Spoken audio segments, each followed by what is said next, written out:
एक बार की बात है, बिलासपुर नाम का एक गांव होता, जहां पर रामू नाम का एक किसान रहता। रामू के दो जुड़वा बेटे होते, जिसमें से एक का नाम राजू होता और एक का नाम रमेश। राजू बचपन से ही बहुत ही अच्छे स्वभाव का होता, जिस कारण इसको सब प्यार करते। लेकिन वही रमेश राजू के पूरा उल्टा होता है।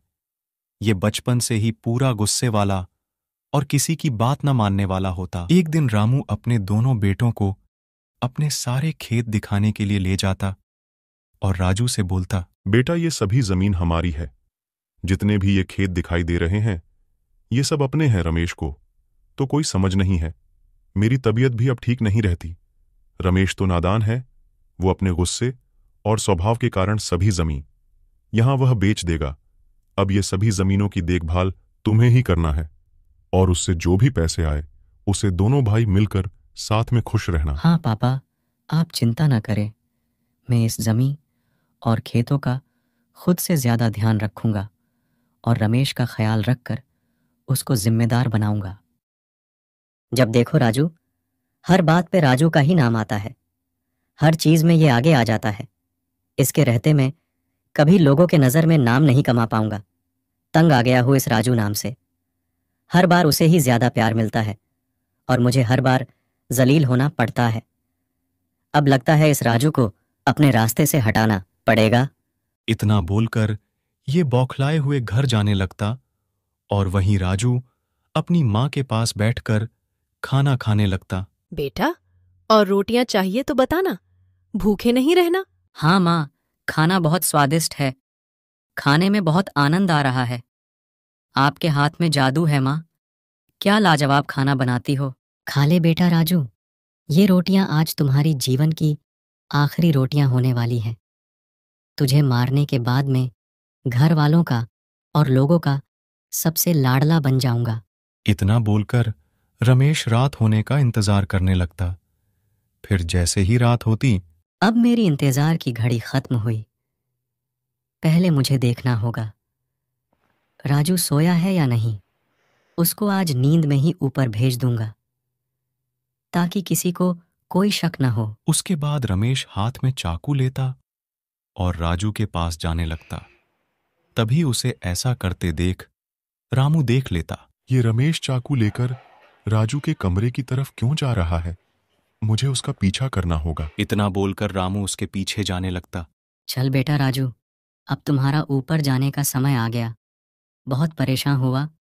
तुम्हारी अच्छाई से अब लोगों की नजर में उनका हीरो में बनूंगा। उसके बाद जैसे ही ये राजू को मारने जाता, तभी अचानक से रामू उनके बीच में आ जाता, जिससे रमेश रामू को चाकू मार के उसे मार देता।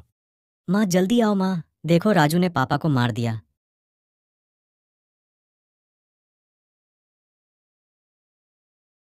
राजू की इतनी हिम्मत कि उसने अपने पापा के ऊपर हाथ उठाया। मैं अभी आती हूँ। इतना बोलकर ये बौखलाए हुए राजू के पास जाने लगती। देखो ना माँ, राजू ने पापा को चाकू से मार दिया और चाकू मुझे पगदाकर सोने का नाटक कर रहा है। मुझे यकीन नहीं हो रहा राजू ऐसा कर सकता है। जरूर दाल में कुछ काला है। नहीं माँ, राजू ने ही पापा को मारा है। मैंने अपनी आंखों से देखा है। तभी राजू की माँ राजू को उठाती और उससे पूछती, राजू, तुमने ये क्या किया? अपने पापा को चाकू से मार दिया। राजू पूरी तरह से चौंक जाता और बोलता, माँ पापा को क्या हुआ और ये ऐसे क्यों लेटे हुए हैं? और ये आप क्या बोल रही हैं?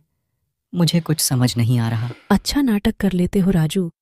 निकलो मेरे घर से। आज के बाद कभी अपनी शकल भी नहीं दिखाना। क्या हुआ है माँ? आप ऐसा क्यों बोल रही हो पापा?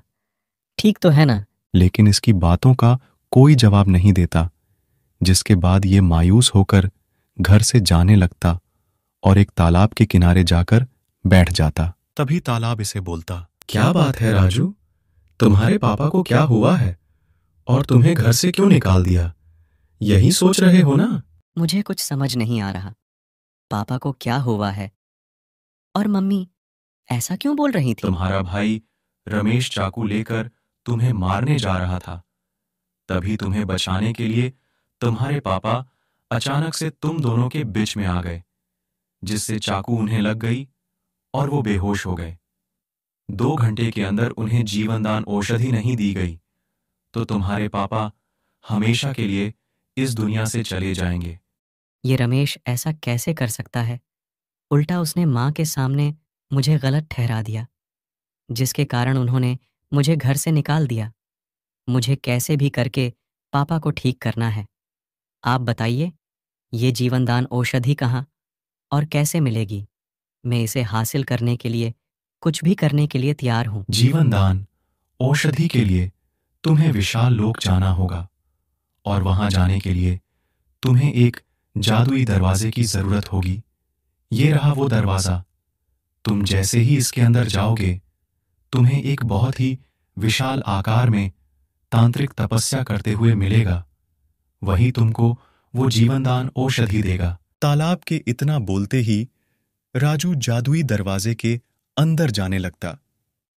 ये जैसे ही अंदर जाता, ये देखता एक बहुत ही विशाल तांत्रिक तपस्या कर रहा होता। उसे देख के राजू बोलता, मैंने इतना विशाल आदमी जीवन में पहली बार देखा है। शायद यहाँ का नाम विशाल लोक इसलिए दिया गया क्योंकि यहाँ के सारे लोग बहुत ही विशाल हैं। लेकिन मैं इससे बात कैसे करूँगा?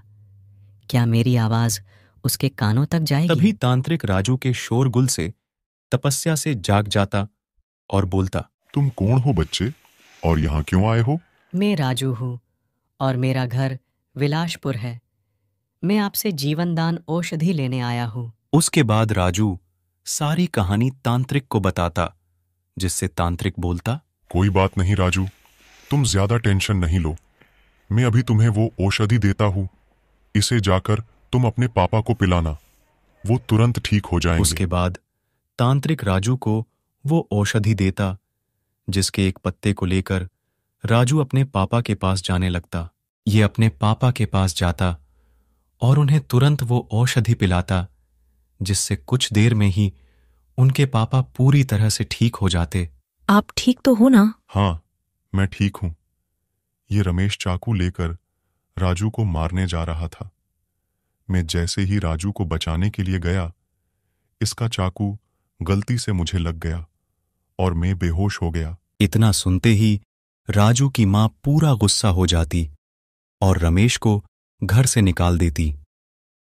उसके बाद राजू को पहले से ज्यादा प्यार करने लगती।